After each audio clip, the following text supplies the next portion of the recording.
اعوذ باللہ من الشیطان الرجیم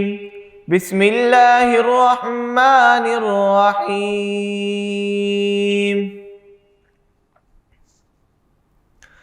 اتواصوا به بل هم قوم طاغون فتول عنهم فما انت بملوم وذكر فإن الذكرى تنفع المؤمنين وما خلقت الجن والإنس إلا ليعبدون ما أريد منهم من رزق وما أريد أن يطعمون إن الله هو الرزاق القوة المتين فإن للذين ظلموا ذنوبا مثل ذنوب أصحابهم فلا يستعجلون فويل للذين كفروا من يومهم الذي يوعدون صدق اللہ العظیم۔ کیا انہوں نے ایک دوسرے کو اس بات کی وصیت کی تھی؟ بلکہ وہ سرکش لوگ ہیں۔ تو اے حبیب تم ان سے منہ پھیر لو تو تم پر کوئی ملامت نہیں، اور سمجھاؤ کہ سمجھانا ایمان والوں کو فائدہ دیتا ہے، اور میں نے جن اور آدمی اس لیے بنائے کہ میری عبادت کرے۔ میں ان سے کچھ رزق نہیں مانگتا اور نہ یہ چاہتا ہوں کہ وہ مجھے کھانا دیں۔ بے شک اللہ ہی بڑا رزق دینے والا، قوت والا، قدرت والا ہے۔ تو بے شک ان ظالموں کے لیے عذاب کا ایک حصہ ہے جیسے ان کے ساتھیوں کے عذاب کا حصہ تھا، تو یہ مجھ سے عذاب مانگنے میں جلدی نہ کریں۔ تو کافروں کے لیے ان کے اس دن سے خرابی ہے جس کی انہیں وعید سنائی جاتی ہے۔ نہایت ہی خلوص، ادب، احترام، عزت اور محبت کے ساتھ انعام رمضان سے حسن احمد کا السلام علیکم۔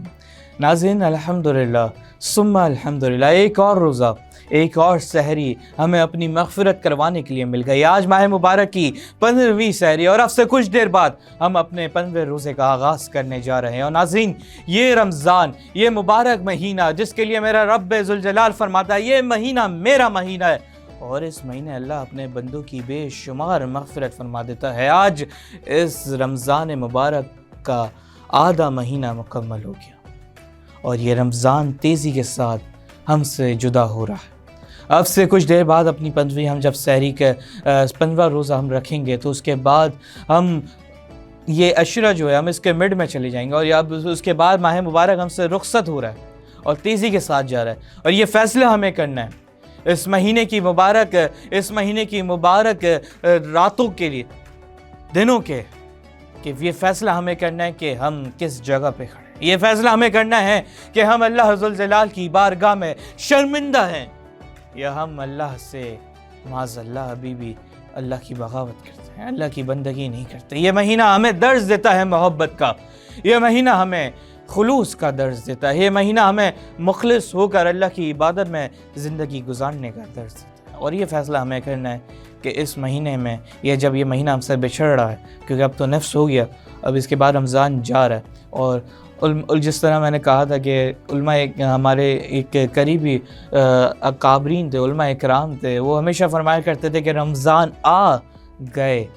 اور یہ جو آ اور گئے کا جو وقفہ اگر اس میں لیں تو یہ حقیقت ہے رمضان آئے اور تیزی کے ساتھ جا رہے ہیں۔ ہم نے شروع میں استقبال رمضان کیا، اور رمضان اب تیزی کے ساتھ جا رہا ہے، اور آنے والا جو عشرہ ہے جہنم سے نجات کا، وہ عشرہ بڑا مبارک ہے، اس کی راتیں بڑی مبارک ہیں، ایک اسپیشلی 21ویں، 23ویں، 25ویں، 27ویں اور 29ویں جو یہ راتیں ہیں جن کو طاق راتیں کہا جاتا ہے، اور جس میں حکم ہے کہ اس میں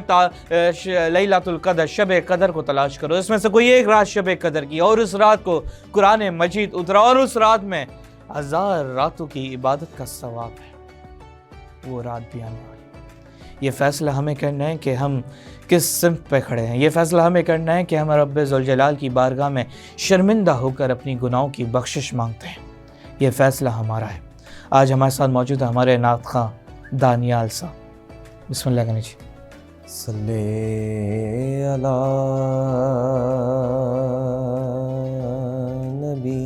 نبینا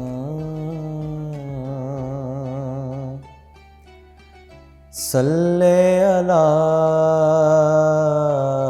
محمد صلی علی شفیعنا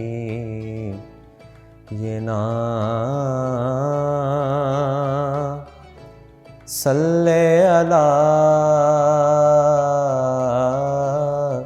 محمد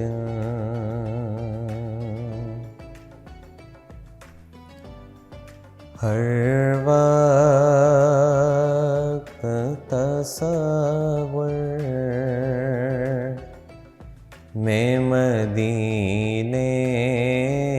کی گلی ہو، ہر وقت تصور میں مدینے کی گلی ہو، ہر وقت تصور میں مدینے کی گلی ہو، اور یاد محمد کی میرے دل میں بسی ہو، اور یاد محمد کی میرے دل میں بسی ہو، اور اے کاش میں بن جاؤں مدینے کا مسافر، اے کاش میں بن جاؤں مدینے کا مسافر، پھر روتی ہوئی طیبہ کو بارات چلی ہو، پھر روتی ہوئی طیبہ کو بارات چلی ہو، اور اے کاش مدینے میں مجھے موت یوں آئے، اے کاش مدینے میں مجھے موت یوں آئے، قدموں میں تیرے سر ہو میری روح چلی ہو، قدموں میں تیرے سر ہو میری روح چلی ہو، ہر وقت تصور میں مدینے کی گلی ہو، اور یاد محمد کی میرے دل میں بسی ہو۔ سبحان اللہ، ماشاء اللہ، کیا کہنے آپ کے۔ اور ناظرین، یہ مہینہ مبارک مہینہ ہے، اس مہینے کی بڑی برکتیں، اور ہمیں یہ وقت چل رہا ہے، اللہ کی رحمت برس رہی ہے، برکتیں ہی برکتیں ہیں، مغفرت کی صدائیں لگ رہی ہیں، ہے کوئی مغفرت مانگنے والا، یہ اللہ اس کو بخش دے۔ اور یہ جو مبارک، یہ جو ابھی لمحات، یہ جو اسپیشلی جو سحری کے لمحات ہوتے ہیں، تہجد کا جب وقت کہا جاتا ہے، کہ ہم علماء کرام کہتے ہیں کہ آپ جلدی سے اپنا سحری کر کے 2 رکعت 4 رکعت، اور جتنی آپ پڑھ سکیں تہجد کی رکعت وہ پڑھ پڑھ کر کم سے کم اللہ کی بارگاہ میں دعائیں مانگیں جہاں جو فرض 70 فرضوں کے برابر ہے، جو نفل فرض کے برابر ہے، تو سوچیں پھر یہ جو عبادت ہیں، جو نیکی دگنی ہو رہی ہے، تو یہ لمحہ ہے لوٹنے سمیٹنے کا، کم خرچ بالا نشی کا سودا، اور ہر مسلمان کو چاہیے کہ اس سے فائدہ اٹھائے اور شکر ادا کرنا چاہیے کہ اللہ نے یہ دن بھی دکھایا۔ اور میرے بزرگ ہیں جو یہ کہا کرتے تھے اور کہتے ہیں ابھی بھی یہ کہ اللہ سے دعا مانگتے ہیں، اور یہ دعاؤں میں یہ ہوتا ہے کہ یا اللہ تو نے ماہ مبارک کا آغاز دکھایا اور اس کا اختتام بھی خوش ماحول سے دکھائیے گا، اور یہ مہینہ ہمارے لیے زندگی کا آخری مہینہ نہ ہو، بار بار ایسے مواقع عطا ہوتے رہیں ہمیں، اور یہ رونقیں ایسی چلتی رہیں گی اور یہ رحمت ایسی برستی رہیں گی، ہم آئیں گے چلے جائیں گے، ہمارے بعد والے آئیں گے، اور یہ رونق ایسی قیامت تک ایسی ہی چلتی رہیں گی اور ایسی ہی رہیں گی انشاءاللہ۔ تو یہاں وقت ایک چھوٹے سے بریک کے بعد ملتے ہیں۔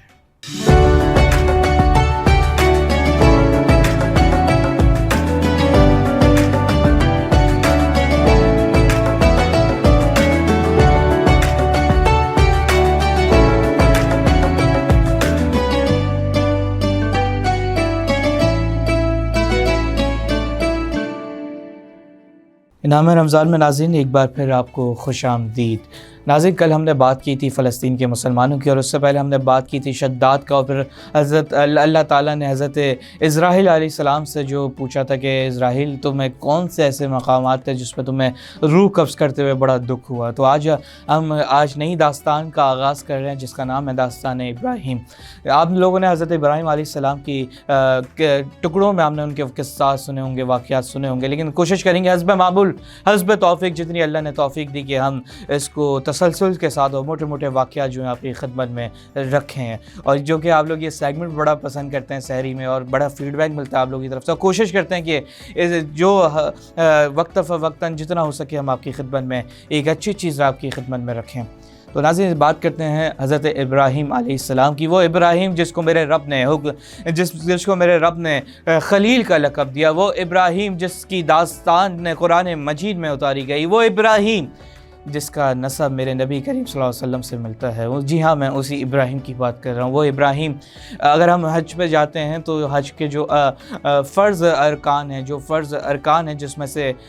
قربانی ایک بڑا ہے، وہ ہے نہ کہ حج پہ لیکن عام دنوں میں بھی جو حج پہ نہیں جا سکتے، جو دنیا کے کسی ہر کونے میں رہتے ہیں، ان کے لیے بھی قربانی کو فرض کیا، تو وہ حضرت ابراہیم کی سنت سے کیا ہے۔ اور صفا مروہ کا جو ہے حضرت ابراہیم کی اہلیہ حضرت ہاجرہ علیہ السلام کی، اس حضرت اسماعیل کے لیے جو وہ صفا سے لے کے مروہ، مروہ سے لے کے صفا کے بیچ میں جو بھاگی پانی کے لیے اللہ کو وہ ادا ایسی پسند آئی کہ اللہ نے اس کو حج میں لے آیا۔ اور یہ جو ہم حج کے ارکان ہیں اس میں زیادہ تر حضرت ابراہیم علیہ السلام کی سنت ہے جس کو اللہ نے پسند کیا اور اس کو عبادت بنا دیا اور اس کو اسلام کا بڑا رکن حج کا حصہ بنا دیا۔ تو آج بات کرتے ہیں داستان ابراہیم کی۔ تو حضرت ابراہیم علیہ السلام کی قوم میں ایک بادشاہ تھا جس کا نام نمرود تھا۔ وہ صرف ایک بادشاہ نہیں بلکہ وہ ایک جھوٹی خدائی کا دعوے دار تھا، نمرود جس کا نام تھا۔ شارٹلی اس کو آگے لے کے بڑھتے ہیں کہ کیونکہ وقت کم ہوتا ہے اس سیگمنٹ میں ہمارے پاس۔ تو حضرت ابراہیم علیہ السلام جب بڑے ہوئے، نوجوان ہوئے، تو ظاہر ان کو پتہ تھا کہ یہ جو بتوں کو مانتے ہیں، یہ جو چاند ستاروں کو مانتے ہیں، یہ جو سورج کو مانتے ہیں اپنا خدا، یہ خدا نہیں ہے۔ اب لوگوں سے وہ مکالمہ کرتے تھے، شہر والوں سے بات کرتے تھے، کنونس کرنے کی کوشش کرتے، اور کنونس کرنے کا ان کا انداز دیکھیں۔ کوئی جو چاند کو مانتا تھا تو وہ چاند کے ان ماننے والوں کے پاس جاتے تھے، پیروکار کے پاس، اور کہتے تھے اچھا اب میری بات یہ غور سے سنیے گا، جس طریقے سے وہ کنونس کرتے تھے لوگوں کو کہ اچھا یہ چاند خدا ہے۔ وہ کہتے تھے ہاں یہ چاند خدا، جو چاند کے ماننے والے تھے وہ کھڑے ہوتے تھے اور دیکھتے ہی دیکھتے چاند ڈوب جاتا تھا۔ اور پھر حضرت ابراہیم علیہ السلام کہتے تھے نہیں یہ چاند خدا نہیں ہے کیونکہ چاند تو ڈوب گیا۔ پھر سورج کے ماننے والوں کے پاس جاتے تھے، سورج کے ماننے والوں کے ساتھ اچھا یہ سورج خدا ہے، ان کے ساتھ کھڑے ہوتے تھے اور دیکھتے تھے، اور جب سورج ڈوب جاتا تو کہتے تھے نہیں یہ سورج بھی ڈوب گیا، یہ بھی خدا نہیں ہے۔ ستاروں کے پاس جاتے تھے، ستاروں کو ماننے والے کہتے، ان کے جو پیروکار تھے ستاروں والوں کے، ان کے پاس جا کے کھڑے ہوتے تھے اچھا یہ ستارہ خدا ہے، لیکن وہ ستارہ بھی چھپ جاتا تھا۔ تو حضرت ابراہیم کہتے تھے فرماتا تھا کہ یہ ستارہ بھی چوب گیا، یہ بھی خدا نہیں ہے، بلکہ میں اس فیصلے پہ پہنچا ہوں۔ اب یہ سب ہو گیا، چاند کے پاس گئے، چاند ڈوب گیا، چاند پہ بول دیا چاند خدا نہیں ہے، یہ ڈوب گیا، یہ میرا خدا نہیں ہو سکتا۔ سورج کے پاس گئے، سورج کے ماننے والوں کے پاس، وہاں پہ جا کے کھڑے ہوئے، سورج بھی ڈوب گیا۔ بس سورج بھی میرا خدا نہیں ہے، سورج بھی ہمارا خدا نہیں ہے، اس پوری بلکہ اس پوری کائنات کو بنانے والا خدا ہے، اس پوری کائنات میں ایک سسٹم چلانے والا خدا ہے۔ اب یہ سارا واقعات ہو رہے ہیں، یہ سارے حضرت ابراہیم کنونس کرنے کی کوشش کر رہے ہیں، اور یہ میں اگر یہ بات بولوں تو شاید یہ غلط بھی نہ ہو کہ حضرت ابراہیم کے اس طریقے سے زیادہ تر لوگ متاثر ہوئے، لیکن انہوں نے اقرار نہیں کیا اس چیز کا۔ آگے چلتے ہیں، شارٹلی اس کو آگے لے کے بڑھتے ہیں۔ اب اس کو بتوں کی جو قوم میں ایک تہوار تھا، ایک دن تھا جو وہ اپنے شہر سے دور جا کے مناتے تھے اس تہوار کو، اور اپنی جو ان کی بتوں کی عبادت گاہ تھی اس سے دور جا کے وہ اس تہوار کو مناتے تھے، اور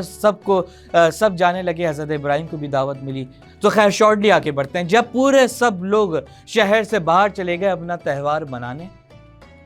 تو وہ جو بتوں کی جو ایک عبادت گاہ تھی جس میں چھوٹے بڑے، اس سے بڑا بت رکھے ہوئے تھے، حضرت ابراہیم علیہ السلام گئے ادھر اور وہ سارے بت توڑ دیے، لیکن ایک بت نہیں توڑا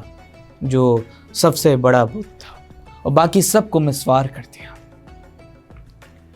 ابھی میں اس سے تھوڑا سا پیچھے چلتے ہیں، میں کیا بتا رہا تھا آپ کو کہ حضرت ابراہیم نے اس قوم کے پاس گئے اور اس قوم کو تبلیغ کرنے کا ایک بڑا خوب انداز تھا کہ سورج کے پاس گئے، اس کے ماننے والے کے پاس بولا یہ سورج خدا نہیں ہو سکتا کیونکہ یہ ڈوب گیا، یہ ستارے خدا نہیں ہو سکتے کیونکہ یہ چھپ گئے، یہ چاند خدا نہیں ہو سکتے کیونکہ یہ بھی ڈوب گیا۔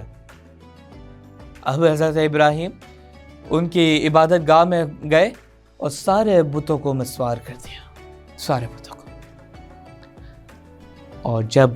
مسمار کر دیا تو جو ہتھوڑا تھا وہ بڑے بت کے ہاتھ میں رکھ دیا۔ اب یہ انداز دیکھیے گا حضرت ابراہیم کا، ہاتھ میں، بڑے بت کے ہاتھ میں وہ ہتھوڑا رکھ دیا، باہر چلے گئے۔ اب جب پوری قوم واپسی آتی ہے، اس قوم کے شہری جب واپسی آتے ہیں تو ظاہر ان کا ایک رواج تھا کہ وہ بھائی عبادت کے، جب وہ تہوار منا کے آئے تو اپنی اپنی عبادت گاہوں میں شکرانے کے سجدے اپنے بتوں کے سامنے کرنے تھے، اور جب وہ عبادت گاہ میں اندر آتے ہیں اور دیکھتے ہیں، انہیں ایک عجیب منظر دیکھنے کو ملتا ہے۔ ان کے بت جن کو وہ خدا مانتے ہیں، ان کے بت جس کی وہ پوجا کرتے ہیں، وہ مسمار ہوئے، وہ ٹوٹ پوٹ کا شکار ہوئے۔ اور ایک اس سے بڑا ایک اور عجیب واقعہ دیکھتے ہیں کہ سارے چھوٹے بت ٹوٹے ہوئے، لیکن ایک جو بتوں میں سب سے بڑا بت ہے وہی جو کا تو ویسے کا ویسے ہی موجود ہے، اور اس کے ہاتھ میں ہتھوڑا ہے۔ اب لوگوں میں تھوڑی ہلچل مچی، بھائی یہ کس نے کیا، کون ہے یہ کون کر سکتا ہے یہ حرکت؟ تو کسی نے بولا کہ یہ کام ابراہیم کا ہوگا، یہ کام ابراہیم کا ہوگا۔ تو لوگوں نے بولا، دوسرے نے بولا کہ وہ وہی ابراہیم ہے نا جو کہتا ہے کہ یہ چاند ہمارا خدا نہیں ہے، یہ بت ہمارا خدا نہیں ہے، یہ